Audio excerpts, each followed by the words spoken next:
Hello and welcome. I'm Rashan Isaacs and you're watching The Modest Chapter. Ever wondered about the process designers go through in order to create a design label? Or the challenges they face in doing so?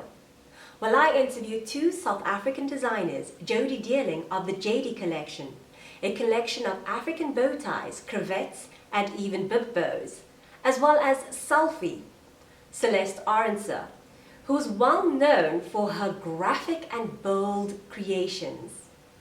They tell us how they both developed and established a successful design label. The inspiration behind it is definitely my character, my personality, and with that being said is why everything is always a little bit flamboyant or bold or bright or very much African, because that is truly what I am. Bow ties started firstly for me personally when I did Come Dine With Me. And once I was on there, I had bow ties on every episode. And with that being done, everyone after the show was like, Judy, where's your bow tie? Judy, where's your bow tie? And I think there was that moment where I was like, could this be a business opportunity right here, right now? Us as men don't actually have the opportunity or the variations of accessories. And the bow tie was definitely like the boldest and biggest accessory for men. So I think it was a great place for me to start. Being able to expand the business from starting off as just the bow tie and right now into bib bows, skinny ties, cravats, and then also now branching into lifestyle. That's been by far the biggest highlight to date, actually. The challenging part of everything for me thus far is the fact that you have to start from scratch. It's literally like it. There's the beginning part. So the challenges are the crawling phase, the getting the brand out there, the designing it, the selling it, the marketing it. I think what's helped me mostly along my journey is the fact I'm an entertainer. I mean, I've gone to auditions like 4 or 5 a day where I've had no. So it's very natural for me with regards to the rejection part, but then pushing through. One really needs to be persistent and persevering through everything as well in order to actually grow the brand. And I think the most challenging part are those days where you're thinking you're giving up.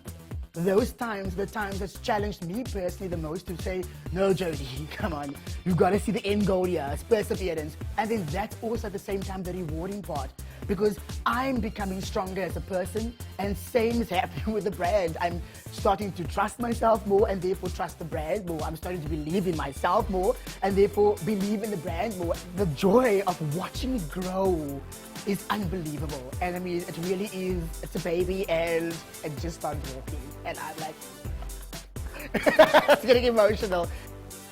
My parents have always been in the clothing industry. Like when I was younger, industry talk was always around. My grandfather was a tailor, my grandmother was also in the industry. But I also had like a burning desire to express myself in the arts. And like fashion was one of those things that I feel like I could express or interpret the world that I see better. I think I would have always done something in the arts, and this was just like the means that I feel like I could best express myself. When I started out, I really loved playing with patterns and form, and I wanted to create something that could just change the silhouette of the woman.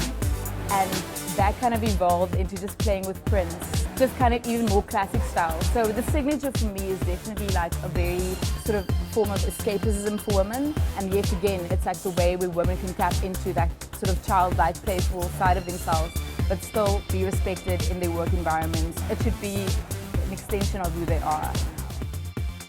I wanted to make something for women who were in the corporate environments, but they wanted to wear something more fun and quirky and also kind of have a level of escapism, which is what my brand kind of also means. It's kind of like tapping into a juvenile part of yourself, but also very comfortable and you feel feminine, but also a bit sexy, but you're not being too much. So kind of like finding that balance. So this is what I wanted to do different when I started my brand.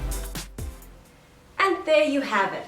I hope that both Jody and Celeste managed to help you identify what it takes to create a design label. So the next time you go into a store to buy that perfect garment, I'd probably be right in saying that they had your profile in mind when creating it. Until the next time we meet, I'm Rashan Isaacs and you're watching The Modest Chapter.